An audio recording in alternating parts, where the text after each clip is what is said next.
In 383, the Eastern Jin Dynasty, under the leadership of the minister Xuan, defeated the much more powerful former Qin dynasty at the Battle of the Fei River. After the battle, the army of the Eastern Jin Dynasty pushed all the way north to the Yellow River, while the former Qin dynasty in northern China collapsed into a number of smaller states. But while the Eastern Jin army was victoriously sweeping into the north, political infighting worsened at the Eastern Jin Court as the enemies of Xuan allied with one another to force him out of his position in the central government. Xuan died of illness in 385, and around the same time the northern expeditions also ran out of steam, leading to a new stalemate to develop between the Eastern Jin dynasty in the south and the barbarian states in the north. The death of Xuan gave the imperial family of the Eastern Jin dynasty, or more specifically Emperor Xiaowu and his younger brother Sima Daozi, the rare opportunity to finally take control of the central government for the first time in several generations at the expense of the powerful houses such as the Wang clan of Langya, Xie clan of Qin Commandery, or Huan clan of Qiao Principality. But unfortunately, instead of taking advantage of this rare situation to bolster the strength of the imperial family, both Emperor Xiaowu and Sima Daozi were unconscientious drunkards. Court politics became increasingly chaotic as self-serving politicians competed with each other amidst the backdrop of palace intrigue, siding with either Emperor Xiaowu or Sima Daozi for influence.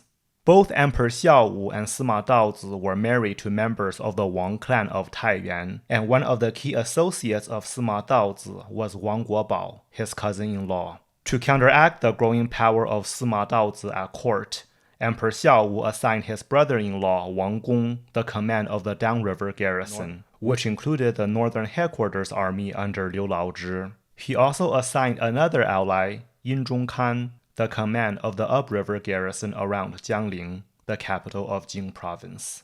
As a senior government official in the upriver region, Yin Zhongkan needed to contend with the complex demographics of the lands under his governance, which involved a mixture of native southerners, recent refugees from the north, and non-Han Chinese aborigines. He also faced challenges from local political rivals. One was Xuan from the Huan clan of Qiao Principality, who had just reached adulthood.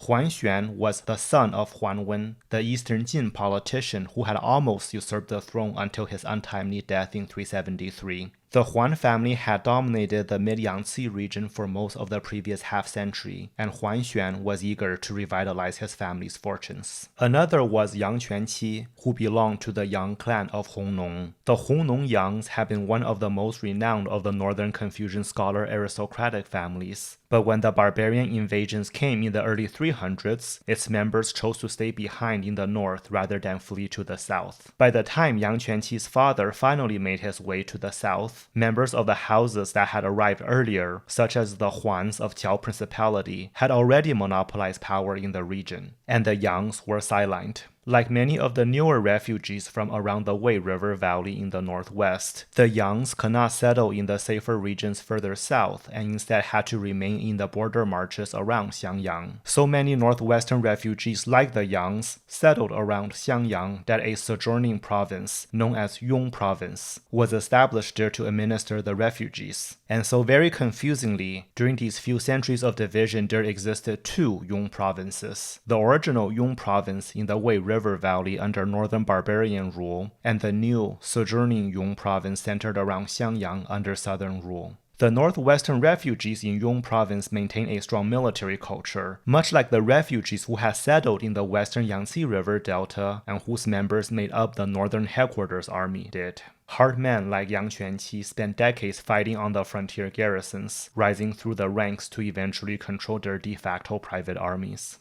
As tensions were mounting between Emperor Xiaowu and Sima Daozi, a great deal of change was also taking place in the north. The former Qin dynasty had splintered into a number of successor states, the most significant of which were later Qin, based out of the Wei River Valley, later Yan, based out of Hebei, and northern Wei, based out of the border region near the steppes. Later, Yan also took Qing and Yan provinces from the Eastern Jin Dynasty, which the Eastern Jin Dynasty had conquered immediately after the Battle of the Fei River. Back in the Eastern Jin capital at Jingkou in 396, Emperor Xiao Wu died suddenly in one of the most farcical assassinations anywhere, anytime. One evening, as the emperor was drinking with his favorite concubine, he drunkenly said to her, "You're getting old. I'm going to replace you with someone younger." He then passed out from the alcohol. The concubine supposedly went into a rage over what the emperor said to her, and that night ordered one of her maids to smother the emperor to death with a pillow. The crown prince became the new emperor, known posthumously as Emperor An, and was so developmentally delayed that he was mute and oblivious to weather changes. Sima Daozi gained even greater control of the government after the death of Emperor Xiao Wu. Disgusted by the state of affairs in the capital, Wang Gong coordinated with Yin Zhongkan in 397 to march onto the capital, ostensibly to clean things up. But instead of declaring the revolt against Sima Daozi, they declared it against Wang Guobao, who was personally very corrupt and an easy target. Well, easy enough. Sima Daozi immediately scapegoated Wang Guobao and had him killed. The rebel armies, now without an alibi, had no choice but to go home. The following year, Wang Gong and Yin Zhongkan, along with Huan Xuan and Yang Quanqi, again marched onto the capital, and this time they made sure to make Sima Daozi their main target. As the allied armies approached Jingkou, Sima Daozi sent his son, Sima Yuanxian, to lead the defense of Jingkou. Sima Yuanxian was still just a teenager and not in any way a budding military genius. He got the appointment through nepotism, but even he realized that the soldiers of the Northern Headquarters Army under Liu Laozhi facing him were disgruntled with the way Wang Gong was treating them. Sima Yuanxian successfully convinced Liu Laozhi to switch sides, leading to Wang Gong's defeat and execution. The successive deaths of Wang Guobao and Wang Gong also marked the end of the Wang clan of Taiyuan as a major player in southern politics. After the death of Wang Gong, the upriver army also had no choice but to go home, and tensions soon worsened between the trio of Yin Zhongkan, Huan Xuan, and Yang Quanqi, especially since both Huan Xuan and Yang Quanqi were given big promotions by the Eastern Jin Court as a way to sow discord between the three of them. As Huan Xuan's influence grew, the other two were forced to ally with one another for mutual support. Yang Quanqi pushed hard for the two of them to make the first move against Huan Xuan, but Yin Zhongkan did not trust Yang Quanqi either and procrastinated. Finally, in 399, Huan Xuan preemptively attacked Yin Zhongkan's home base at Jiangling. Yang Quanqi marched south from Xiangyang with an 8,000-strong relief force, and then led the allied armies against Huan Xuan in battle, but was crushed, and was subsequently killed by Huan Xuan's soldiers as he attempted to flee home to Xiangyang. Yin Zhongkan tried to defect north to later Qin with a few hundred men, only to be captured by Huan Xuan's soldiers and forced to commit suicide. With this victory, Huan Xuan was able to occupy both Jiangling and Xiangyang, absorb the armies of his two rivals, and gain sole control of the upriver garrison. In recognition of the new political reality and perhaps still hoping to appease Huan Xuan, Sima Daozi and Sima Yuanxian appointed him the army commander of all 8 upriver provinces. He became powerful enough to directly threaten the capital all by himself, but wisely held off to wait for the right opportunity to do so. Sima Daozi and Sima Yuanxian were not oblivious to the dual threats that they faced from Huan Xuan's army upriver and the questionable loyalty of Liu Laozhi's northern headquarters army downriver, and decided that they, too, needed to conscript their own army. But from where? They focused their attention onto the eastern regions, where many poor northern refugees had settled over the few prior generations, initially eking out a living as slaves, but eventually becoming tenants on the latifundia of the powerful families like the Wangs and the Xies, still poor, but better off than before. Sima Yuanxian decreed that the descendants of these slaves were subject to military conscription, immediately achieving the rare feat of simultaneously angering both the aristocrats and the peasants in the region, especially since in southern society at the time, being a soldier was still typically a hereditary position, and often considered as barely better than being a slave anyway. And as if the political chaos was not messy enough, religious conflicts also began to take front and center stage. Ever since the late Eastern Han Dynasty 2 centuries prior, charismatic religious Daoist movements have been a recurrent theme in Chinese life. The most famous, of course, was the Way of the Taiping, whose rebellion in 184, the Yellow Turban Rebellion, set off the events that led to the fall of the Eastern Han Dynasty. Contemporaneous with the Way of the Taiping movement was the Five Pecks of Rice movement, which established a theocratic state in Hanzhong Commandery under their leader Zhang Lu until its conquest by the warlord Cao Cao in 215. The Five Pecks of Rice remained prominent in China over the next few centuries, with generations of religious leaders establishing themselves in the Yangtze River Delta in the 300s. It had fervent followers across all levels of society, and it has been theorized that the character Zhi in many prominent people's names of this time period, such as Wang Xizhi or Wang Xianzhi, denoted membership in this religious order. During Wang Gong's rebellion, a Five Pecks of Rice leader named Sun Tai, who frequently rubbed shoulders with the top Eastern Jin politicians, including the Sima father and son team, raised a militia with the ostentatious goal of helping to suppress the rebellion. This move aroused the suspicion of Sima Daozi and Sima Yuanxian, leading to the execution of Sun Tai and his sons. His nephew, Sun En, fled to an island near the coast, where he began to be joined by fervent believers of his uncle's religious movement. Taking advantage of the mass discontent in the region due to the proposed conscription policies, Sun En landed in Kuaiji Commandery on the mainland in 399 with a small band of followers, and his ranks soon grew to be tens of thousands strong as mass rebellions broke out across the eastern commanderies. The region had previously been one of the wealthiest, most peaceful parts of the Eastern Jin Dynasty with minimal military presence, allowing Sun En and his army to easily overwhelm the defenders. The rebellion disproportionately affected the top elite families such as the Wangs and the Xies, whose estates were predominantly in this region, and large numbers of their properties were devastated and their members killed. The Eastern Jin government sent various armies, including an army under Xie Yan, a son of Xie An, as well as the northern headquarters army under Liu Laozhi, to suppress the rebellion. Both sides committed mass atrocities, looting and burning along their paths. Sun En and his followers frequently coerced civilians to join their armies, in some cases deliberately drowning infants so that they could force the mothers to travel with them without childcare responsibilities. The success of the rebellion waxed and waned multiple times, with the rebels killing Xie Yan in battle and at one point pushing as far as the outskirts of Jiankang, although it was all but destroyed by 402. Sun En and some 100 followers committed mass suicide by throwing themselves into the sea, after which remnants of the rebels continued the rebellion under the leadership of Sun En's brother-in-law, Lu Xun.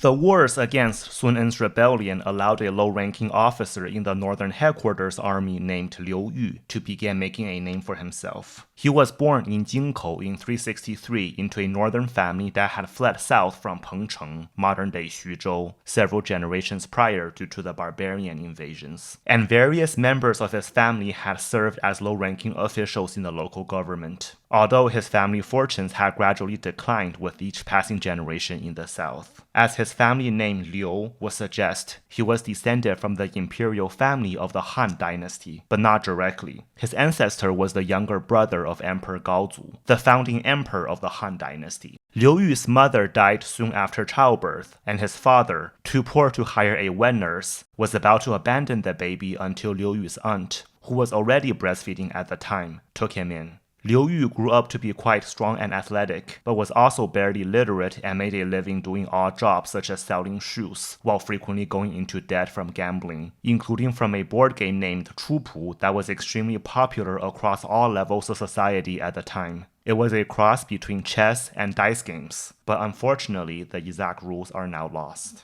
Liu Yu, well into adulthood and still without much of a career prospect to speak of, joined the northern headquarters army and became a staff officer to Liu Laozhi, who was distantly related to Liu Yu and whose family also came from Pengcheng. Against Sun En's rebels, Liu Yu gained a reputation for maintaining firm discipline in his soldiers, while many of the other government units frequently pillaged along their paths. In battle, Liu Yu was both crafty and courageous to the verge of recklessness, frequently leading his soldiers on charges against the enemy. In one famous, although incredulous account, Liu Yu was leading several dozens of soldiers on a scouting mission when he and his soldiers encountered a large detachment of Sun En's army several thousand strong. Liu Yu's soldiers were all killed in the fighting, and Liu Yu was forced to take shelter along the bank of a river. He killed several of Sun En's soldiers in hand-to-hand combat, after which he charged Sun En's army all by himself. By then, Liu Yu had been gone from camp for a long time, and Liu Jingxuan, the son of Liu Laozhi, led a detachment to search for him. As Liu Jingxuan encountered the same detachment of Sun En's soldiers, he was greeted by the Hollywood spectacle of Liu Yu chasing after thousands of fleeing enemy soldiers all by himself. While war was going on in the south, the north also underwent dramatic changes. In 396, Northern Wei launched a series of large-scale attacks against later Yan, quickly becoming the most powerful state in northern China within just a few years, while leaving behind a rump Yan state, known in history as Southern Yan, south of the Yellow River. Further to the west, the later Qin dynasty also grew powerful under its emperor Yao Xing, conquering Luoyang and parts of the central plains from the Eastern Jin Dynasty. And even further into the northwest, a number of small dynastic states including later Liang, northern Liang, and southern Liang fought against one another for control of the region. The mass destruction from Sun En's rebellion left much of the Yangtze River Delta and what is now modern-day Zhejiang province desolate, with famines breaking out across what was once a prosperous region, including the capital city. Upriver, the already powerful and independent-minded Xuan took the opportunity to blockade grain shipments to Jiankang, ultimately leaving the Eastern Jin Court with no choice but to declare an expedition in 401 against Xuan, who also led an army down the Yangtze River towards the capital. To probably nobody's surprise by this point, Liu Laozhi again switched sides. The combined armies of Xuan and Liu Laozhi easily captured Jiankang. Sima Daozi and Sima Yuanxian were both killed, while many members of the Eastern Jin imperial family were forced to defect to the north, including the general Sima Xiuzhi, one of the more competent members of the imperial family, who defected to southern Yan. Xuan now controlled Jiankang, and one of his first moves was to strip Liu Laozhi of his military command by appointing him the governor of Kuaiji Commandery, away from his soldiers. Liu Laozhi immediately tried to switch sides again, but this time even his officers has had enough and walked out of the meeting. Desperate, Liu Laozhi fled Jiankang while sending his son Liu Jingxuan home to Jingkou to bring their family members to him. But when Liu Jingxuan did not return on the agreed-upon date, Liu Laozhi assumed the worst, that his entire family had been hunted down and murdered. Alone, scared, and in despair, Liu Laozhi hung himself, a pathetic end to the hero of the Battle of the Fei River. Liu Jingxuan soon returned only to find his father's corpse, and had no choice but to follow in the footsteps of Sima Xiuzhi and also defected to southern Yan. After the death of Liu Laozhi, Xuan continued to expand his influence in the northern headquarters army by purging its senior generals, many of whom presumably had turned down Liu Laozhi's proposal to switch sides. A number of Liu Yu's friends were worried that they would be next, but Liu Yu reassured them, saying that all of them were too junior to be purged, and if anything, Xuan would now need their support to control what was left of the northern headquarters army, giving them more opportunities to rise to the top.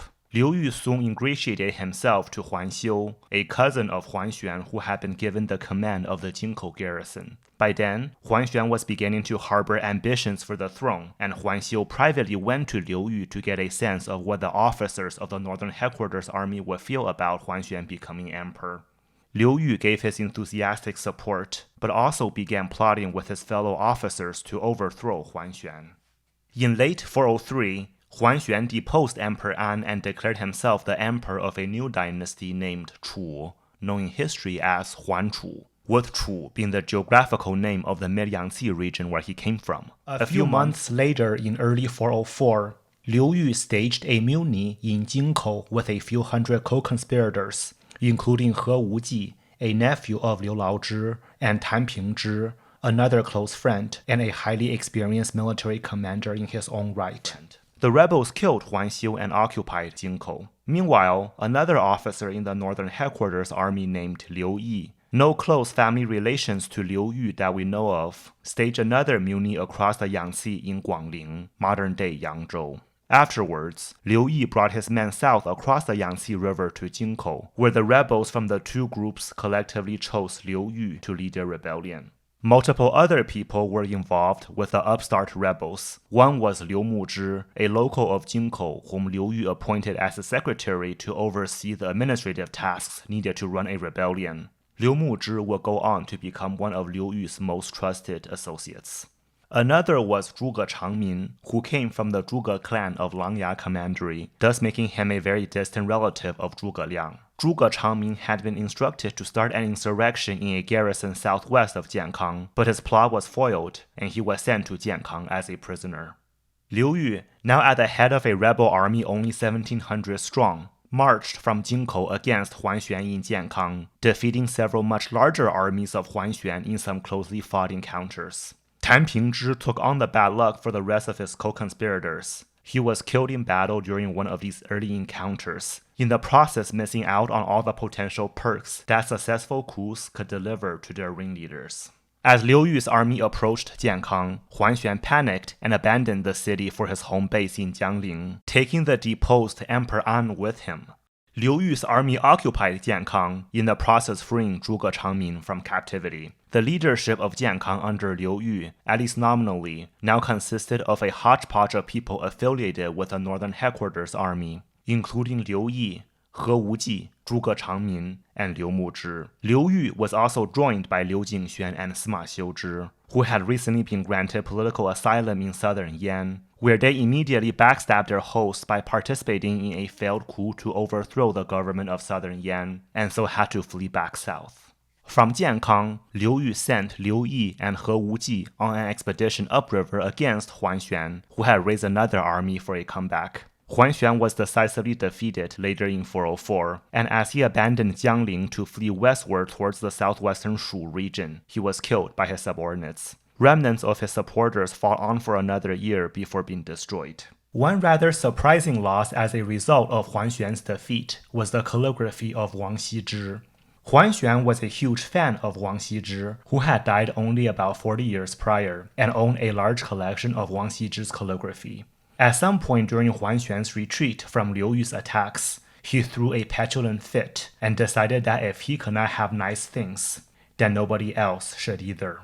He ordered the calligraphy in his collection dumped into the Yangtze River. Emperor An was restored to the throne, but even though the Eastern Jin Dynasty was restored for the time being, it was just a shadow of its former self after half a decade of brutal fighting, especially with its core economic region in the Yangtze River Delta devastated by Sun En's rebellion.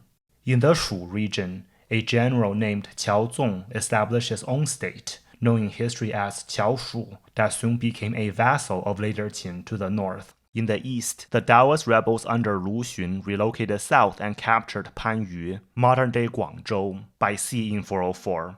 Liu Yu, who at the time had just occupied Jiankang, was forced to make peace with Lu Xun by acknowledging him as the inspector of Guang province, of which Panyu was the capital.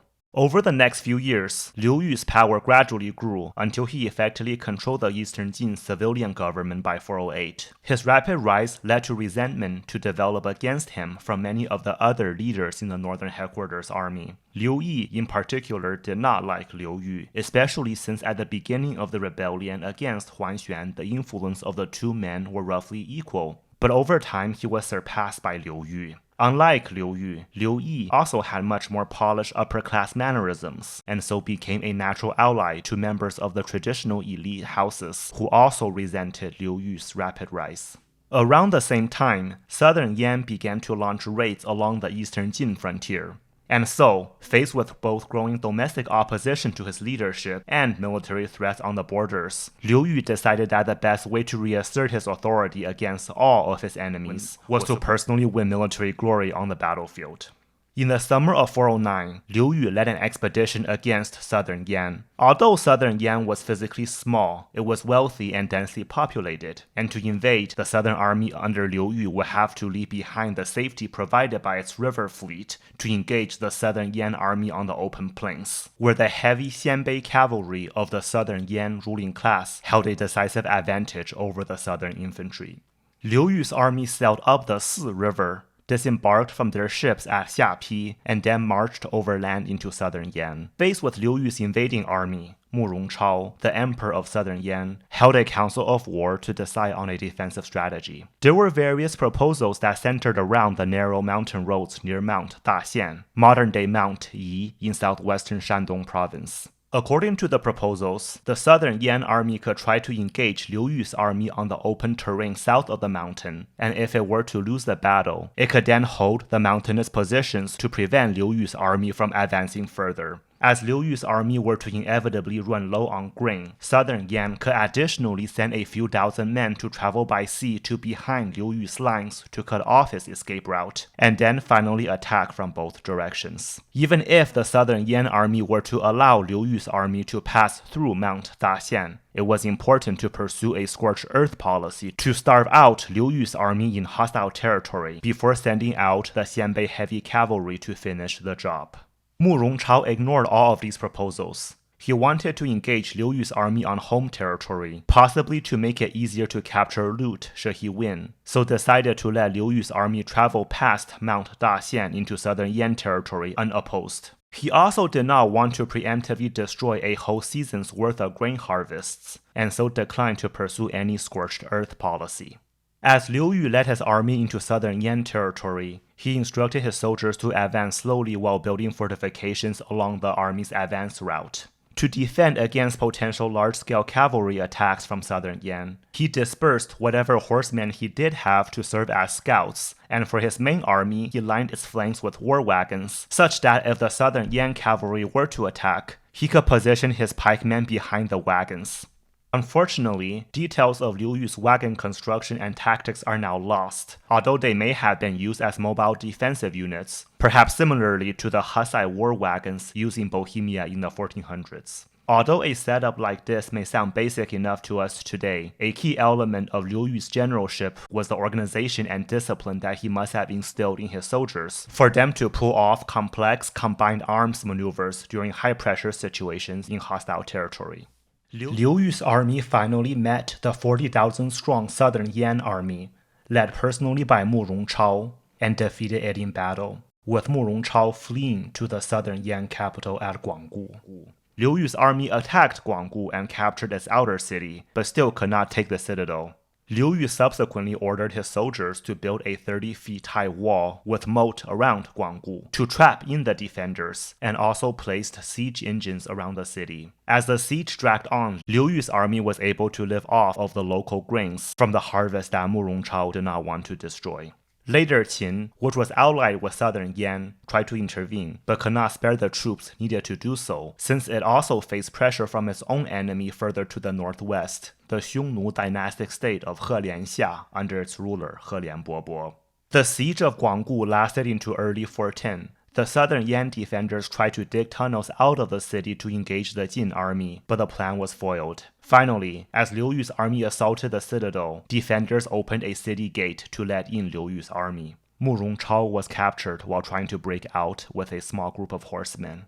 Liu Yu was furious that the city had held on for so long and wanted to sack the city, kill the men, and enslave the women, although an advisor managed to talk sense into him by reminding him that he still needed the support of the local population for his own ambitions. Liu Yu cancelled the sack, but still mass executed some 3,000 members of the southern Yan nobility, forced another 10,000 people into slavery, and then razed Guanggu to the ground. Mu Rongchao was delivered to Jingkou, where instead of being allowed to live out the rest of his life in peace, he was beheaded. As boneheaded of a general as he was, he still managed to face death with dignity. But just as Liu Yu had conquered southern Yan, Lu Xun, still based out of Guang province, took advantage of Liu Yu's absence from the capital to again rebel. He Wuji marched southward to meet the rebels in battle, but was defeated and killed. As the rebels sailed down the Yangtze River towards Jingkou, Liu Yi also tried to stop them with a force of 20,000 marines, but he too was routed and fled with just a few hundred survivors. By then, Liu Yu had hurried back from his conquest of southern Yan to lead the defense of Jingkou. There was mass panic in Jingkou, with many people suggesting to abandon the city, but Liu Yu refused to do so. He ordered the construction of heavy fortifications around the city and avoided open battle against the rebels. Although the size of Lu Xun's army significantly outnumbered that of Liu Yu's army, the fighting soon devolved into stalemate around Liu Yu's fortifications, and Lu Xun made little progress against the defenders. Two of Liu Yu's junior commanders, Zhu Lingshi and Shen Linzi, especially distinguished themselves in the fighting. As summer turned into fall, the rebel army began to run out of food and was forced to retreat upriver. With their momentum gone, the rebels were defeated at multiple battles along the Yangtze River. Lu Xun fled back to Guang province and then all the way south to Jiao province in modern-day northern Vietnam, where he was defeated for the final time in 411 and, like Sun En before him, drowned himself.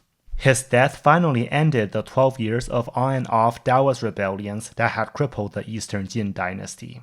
With their external enemies defeated, the officers of the Northern Headquarters Army, especially Liu Yu and Liu Yi, were finally free to turn against one another. Liu Yu's victory against Southern Yan and Lu Xun, along with Liu Yi's catastrophic defeat at the hands of Lu Xun, had by then decisively tipped the balance of power in Liu Yu's favor. In the winter of 412 to 413, while Liu Yi was stationed in Jin province, Liu Yu launched an expedition against him. Jiangling was soon captured, and Liu Yi killed himself rather than face arrest. Liu Yu followed up on this success by sending a large part of his army even further up the Yangtze River to attack Qiaoshu through the formidable natural defenses along the three gorges of the Yangtze River. Very surprisingly, he entrusted Zhu Lingshi to lead the expedition against the objections of his more senior generals. Zhu Lingshi did not disappoint. He quickly defeated the Qiaoshu army and conquered Qiaoshu in less than 6 months, in the process bringing the southwestern Shu region back under the control of Jiankang after a nearly 2 decades-long hiatus.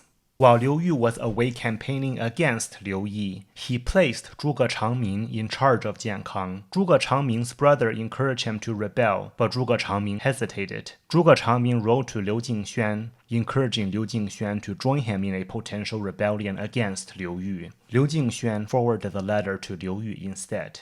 After returning to Jiankang, Liu Yu invited Zhuge Changming to his residence. The two men enjoyed a long conversation, reminiscing over all that they had gone through together as comrades in arms. As the conversation began to wind down, one of Liu Yu's bodyguards walked out from behind the curtain, dragged Zhuge Changming off his seat, and beat him to death. The rest of Zhuge Changming's family was also hunted down and killed. Liu Yu now controlled the Eastern Jin government for good and began to rebuild the south that had been devastated by years of war.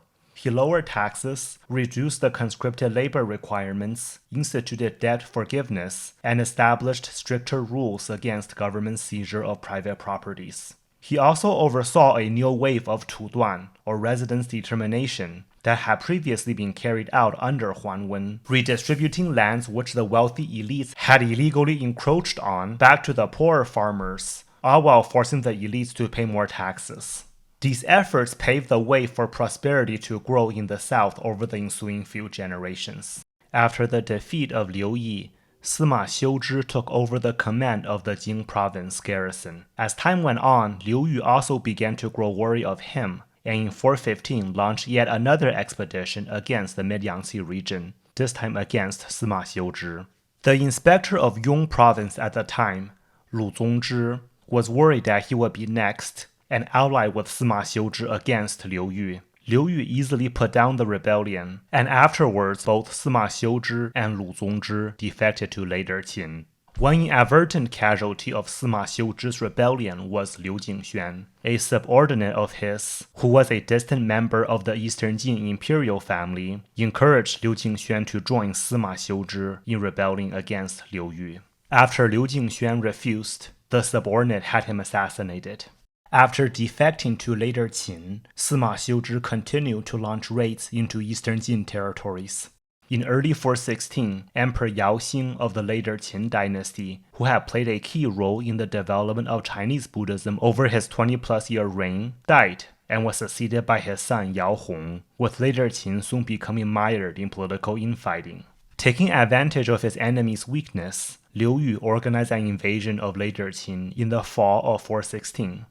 The invasion force was divided into 4 armies that advanced across a broad front. The westernmost army under Shen Tianzi and Fu Hongzhi approached Wu Pass, while the easternmost army under Wang Zhongde took a water route by sailing up the Si River, then through a canal from the Si River to the Ji River, then down the Ji River, then through another canal connecting the Ji River to the Yellow River, and then up the Yellow River. At the time, the Northern Wei dynasty held a bridgehead at Huatai south of the Yellow River, which it abandoned to Wang Zhongde's army.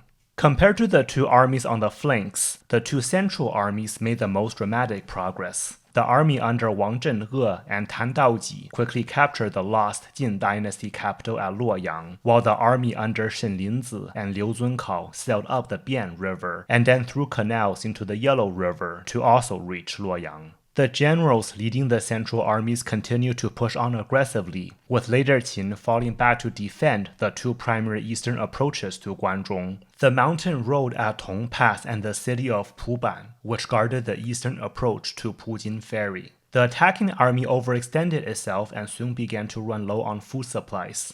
Luckily, Wang Zhenhe was a northerner with strong ties to the region, which he leveraged to get the local elites to supply grains to the Jin army. Over the previous century of barbarian occupation, most of northern China was under barbarian control in name only, and much of the countryside was dotted with castle-like fortifications, named Wubao in Chinese, ruled by influential local elites that would flee inside for protections against marauding armies.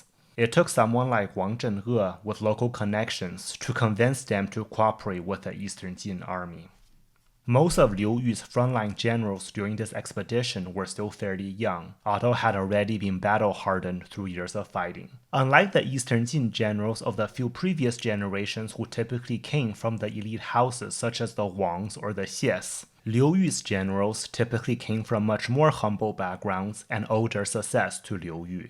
Take, for example, the generals at Luoyang. Tan Daoji came from a northern family that had settled in the same part of the Yangtze River Delta as Liu Yu's family did. Tan Daoji was the nephew of Tan Pingzhi, one of Liu Yu's closest co-conspirators in the mutiny at Jingkou in 404. Tan Pingzhi was killed in battle at the very beginning of the rebellion, while the young Tan Daoji, along with his brothers, remained in Liu Yu's army over the ensuing years, with Tan Daoji eventually rising through the ranks.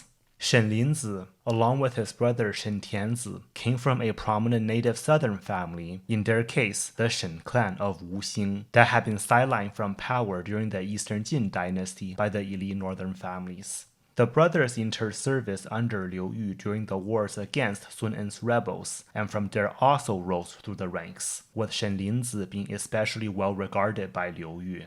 Wang Zhenhe, who had just managed to get the local northern elites to support his army, was the grandson of Wang Meng, the highly popular minister of the former Qin dynasty 2 generations prior. After the collapse of the former Qin dynasty, he fled south with his uncle, grew up in the frontier region around Xiangyang, and eventually joined Liu Yu's army. Early the following year in 417, Liu Yu, after leaving behind Liu Muzhi in Jiankang to oversee government operations there, personally joined the invasion force along the easternmost route, taking his fleet into the Yellow River. Liu Yu asked Northern Wei for safe passage, but Emperor Mingyuan of Northern Wei, worried that all this was just a ruse for Liu Yu to invade Northern Wei, while also not wanting later Qin to fall to Liu Yu, decided to station an army 100,000 strong on the north bank of the Yellow River as a precaution. The lower Yellow River was poorly suited for navigation, and Liu Yu's ships had to be pulled slowly upriver by burlaks. A Northern Wei cavalry force began to shadow Liu Yu's ships, picking off Liu Yu's soldiers whose ships had drifted to the north bank of the Yellow River, and then disappearing into the distance whenever Liu Yu tried to engage them in battle.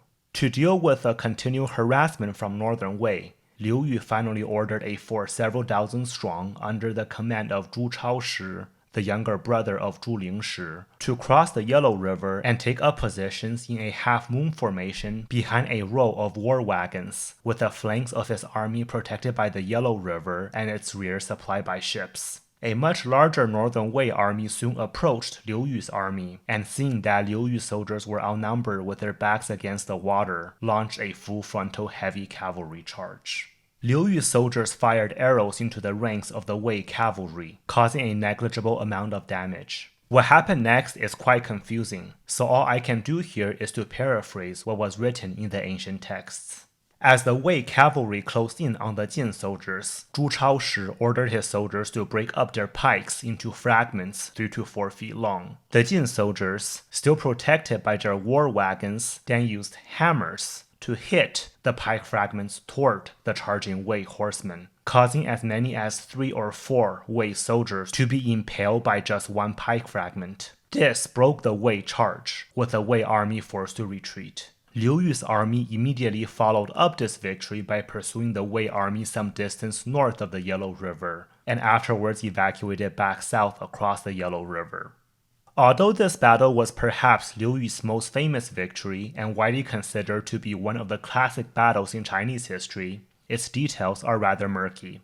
The modern history books I've read typically just mention that, quote, hammers and broken pikes, unquote, were used to break the northern Wei siege. I've also read various web articles that postulate what the ancient texts were trying to say, but I don't find their arguments convincing either. If I may throw my own theory in here, perhaps the pikes were not broken by the Jin soldiers themselves, but rather by the force of the Wei cavalry charge. In those days, with the near invincibility of heavy cavalry against infantry on the North China Plain, it was likely that the Wei generals thought the Jin infantry would break ranks once the Wei cavalry drew near, and so willingly sent out their horsemen to charge a pike formation head-on.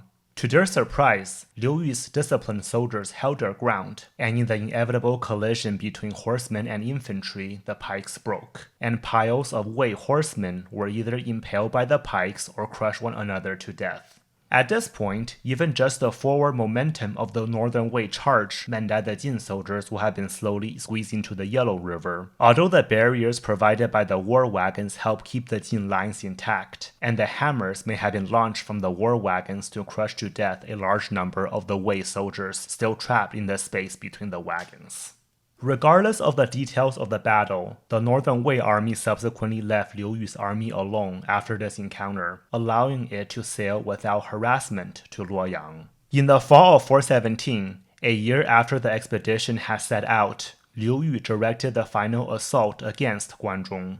A small southern force only a few thousand strong under Shen Tianzi and Fu Hongzhi attacked Wu Pass as a diversion, but after passing through Wu Pass, it encountered the bulk of the later Qin army tens of thousands strong under the later Qin Emperor Yao Hong. Shen Tianzi led a charge against the superior Qin army, forcing it to retreat, and then pursued it all the way to the outskirts of Chang'an.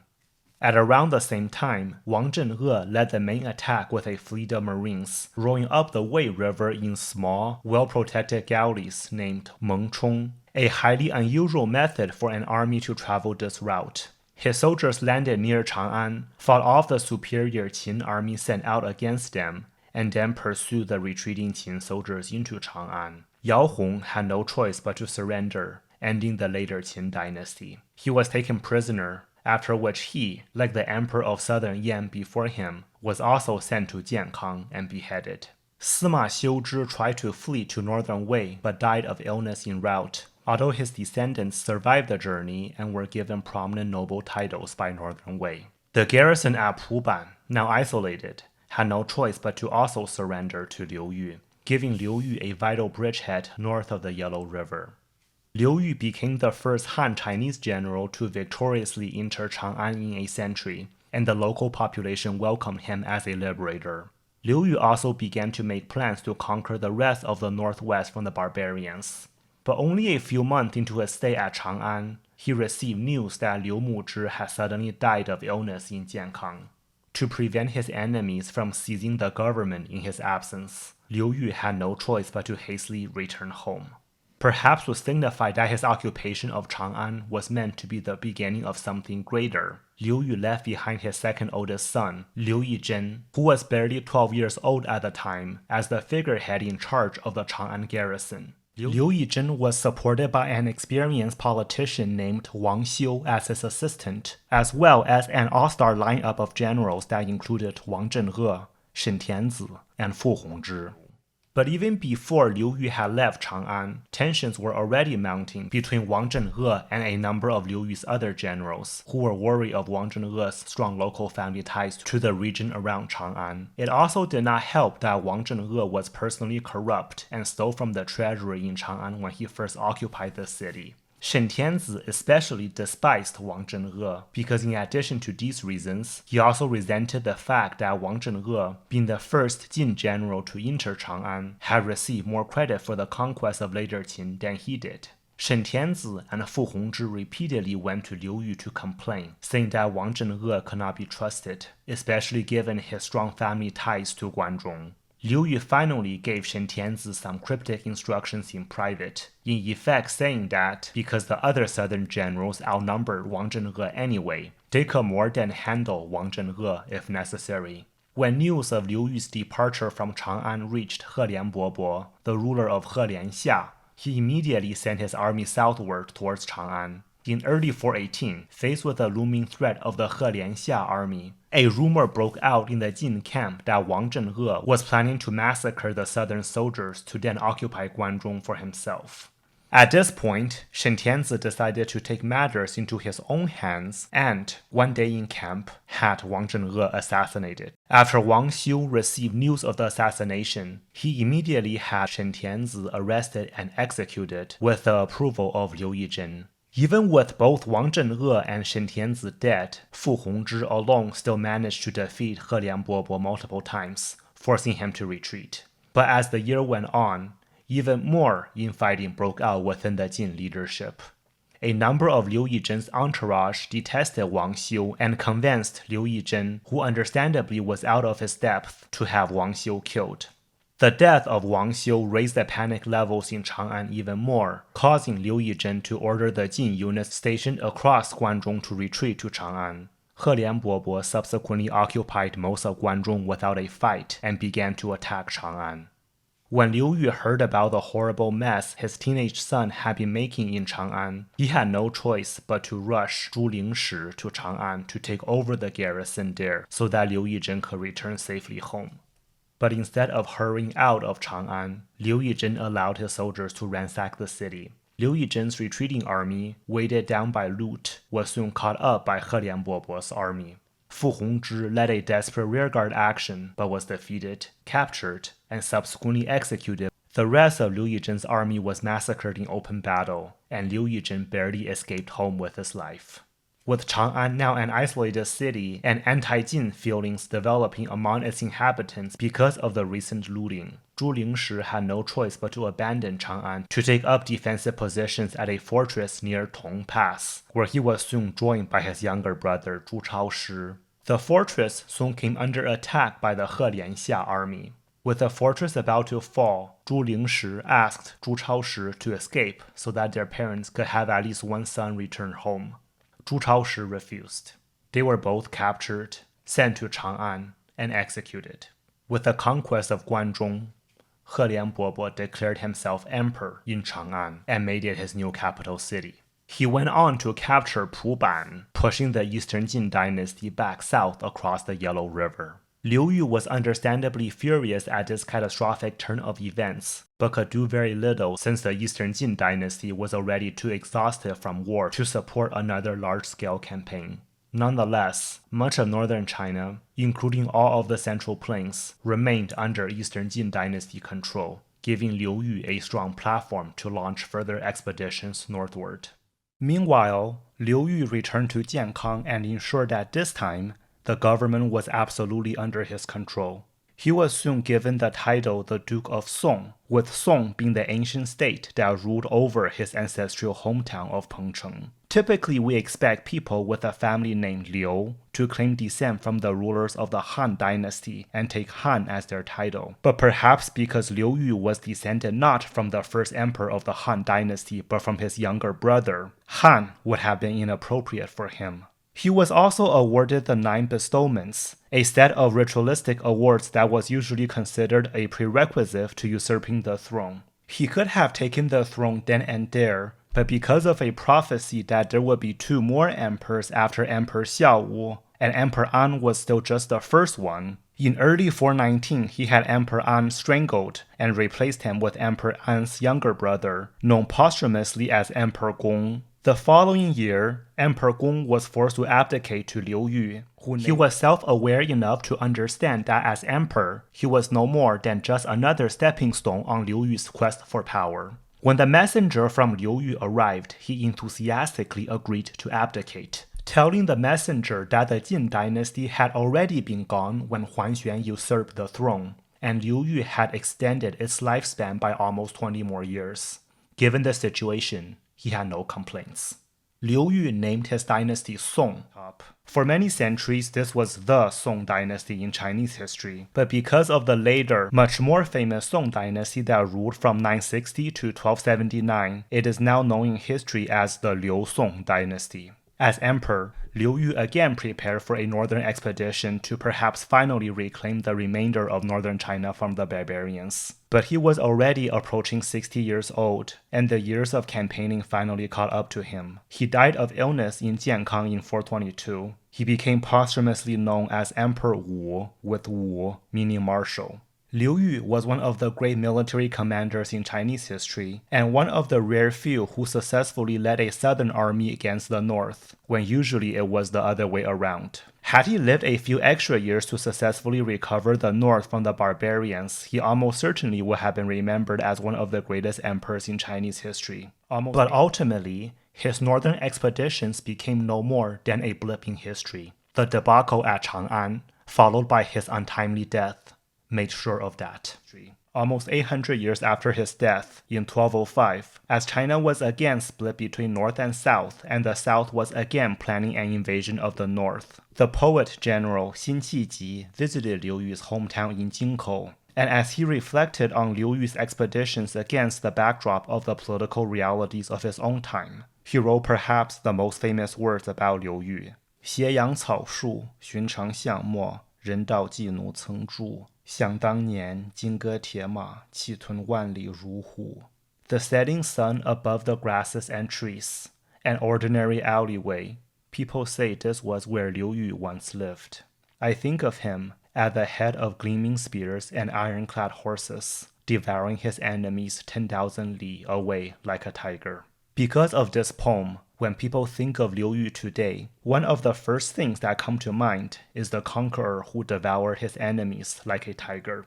Shen Linzi also died of illness shortly before Liu Yu did, becoming another one of Liu Yu's key associates to die prematurely. His grandson, Shen Yue, will go on to become a polymath scholar in the late 400s to early 500s AD. And among his many accomplishments, he recorded the history of much of the time period that we have just covered in this video in the Book of Song. The Jin Dynasty had ruled China for 154 years, from 266 to 420. For almost the entirety of its rule, it was hampered by political infighting, which first allowed the barbarians to occupy northern China and then repeatedly prevented it from launching effective expeditions to recover the lost territories. But even though this period is generally considered to be one of the darkest periods in Chinese history, many key developments still took place during this time that will eventually contribute to the heights of the Tang Dynasty in the 600s and 700s. Up to the time of Liu Yu, the standard for dealing with deposed monarchs was to give them a noble title of some sort and allow them to live the rest of their lives in retirement. Something about doing to others what you want others to do to yourself. But as we have already seen many times, Liu Yu liked his enemies dead. He ordered a subordinate to deliver poisoned wine to the deposed Emperor Gong, but the subordinate, not wanting the ignominy of murdering his former sovereign, drank the poisoned wine himself instead. Finally, one day in 421, other envoys from Liu Yu successfully found the deposed Emperor Gong alone. He refused to drink the poisoned wine prepared for him, stating that suicide went against Buddha's teachings. He was smothered to death instead. By murdering Emperor Gong, Liu Yu set a horrible precedent that will go on to be repeated again and again in Chinese history. As much as Liu Yu had been widely eviscerated by traditional historians for murdering his former sovereign, perhaps it would be more helpful for us to try and understand his motives in the setting of the political climate of his time. Liu Yu was already old and in poor health by the time he became emperor, and even though he had 7 sons, they were all too young to be entrusted with much political or military responsibilities, as the debacle with Liu Yijin had demonstrated. Despite successfully purging so many of his enemies over the years, Liu Yu still had few allies he could rely on, and lacked the overall political support or acceptance of the entrenched elites. And to make all this even worse, a number of prominent members of the Sima family, such as the descendants of Sima Xiuzhi, remained in the north under the protection of Northern Wei, and it was not inconceivable that they, with the backing of Northern Wei, could invade the south to restore Emperor Gong back onto the throne. After all, Liu Yu had already successfully defeated one usurper in the form of Xuan, and at the time there was no guarantee that Liu Yu's dynasty would not have gone the same way that Xuan's dynasty did. But with this said, there is also a popular narrative that Liu Yu systematically massacred as many members of the Sima family as he could lay his hands on. This, too, almost certainly did not happen. Yes, Liu Yu was bloodthirsty, but even he was not that bloodthirsty. Although we have covered the lives of many famous people who lived during this chaotic century over the past few videos, there is one more person whom we still have not covered, Tao Yuanming. He was born in 365 to a family of lower-tier aristocrats. His great-grandfather, Tao Kan, was a prominent general in the very early days of the Eastern Jin Dynasty, but after the death of Tao Kan, the fortunes of the family gradually declined, and Tao Yuanming, as a young man, did not have the connections to get a high-ranking job in the government bureaucracy right away, and had to work his way up. But he also absolutely despised working in the bureaucracy, and even though he was clearly talented, he managed to establish a reputation for himself for taking a job and then quitting soon after for personal reasons. In 402, he took yet another low-ranking job, but soon afterwards, he received news that a supervisor was about to visit him for a routine audit. Even though there was really nothing out of the ordinary about this, something in him snapped, and he walked out of his job for the final time in his life. As he did so, he said, "I will no longer bend my back for 5 packs of rice," or in Chinese, 不为五斗米折腰. Historians have debated what exactly he meant by 5 packs of rice. Among many things, it could be his daily rice allowance, or a generic word for an indeterminate sum, or that the supervisor in question was a member of the 5 packs of rice religion. But whatever the meaning was, this phrase became a famous Chinese idiom, perhaps especially relevant in our day and age, essentially meaning to not degrade oneself over a dead-end job. He spent the final 2 decades of his life farming a small plot of land with his family in the countryside while writing poetry. His poems focus on the ordinary sights and sounds of his surroundings, and both the equanimity and the personal hardships that he experienced while living there. His writing style, in direct contrast to the prevailing literary style of his time, is simple and unadorned, and yet out of the simplicity emerges an elegant beauty that far exceeds the sum of the individual words. He would become the progenitor of a whole genre of classical Chinese poetry, known as the Fields and Gardens poetry, that celebrates simple living in the countryside among nature. One of his most famous poems is poem number 5 of a series of 20 poems devoted to drinking. 结庐在人境，而无车马喧。问君何能尔？心远地自偏。采菊东篱下，悠然见南山。山气日夕佳，飞鸟相与还。此中有真意，欲辨已忘言。I've built my cottage in the world of humans, yet without disturbance from their horses and wagons. People ask me how this is possible. With a detached heart, the place naturally becomes remote. I gather chrysanthemums by the eastern fence. Leisurely I lay eyes onto the southern mountains. The mountain airs are crisp at dusk. The birds fly home with one another. Amidst all this is a greater truth, but to describe it, I am lost for words. In another one of his best-known works, a short preface to a poetry collection, a fictional fisherman becomes lost while out fishing and stumbles upon a grove filled with peach trees. And at the end of the grove, he finds a small gap through a mountain. After passing through the gap, he enters a small valley laden with fields, ponds, and animals. The villagers are dressed in strange attires and welcome the traveler to their homes with wine and good food. They tell the traveler that their ancestors had moved to the valley during the chaos at the end of the Qin Dynasty 600 years prior, and since then their community has been isolated from the outside world. They have no knowledge of the Han Dynasty, or the Wei and Jin dynasties, or anything else that had been taking place in the world beyond. They have simply been living in peace in the valley, generation after generation.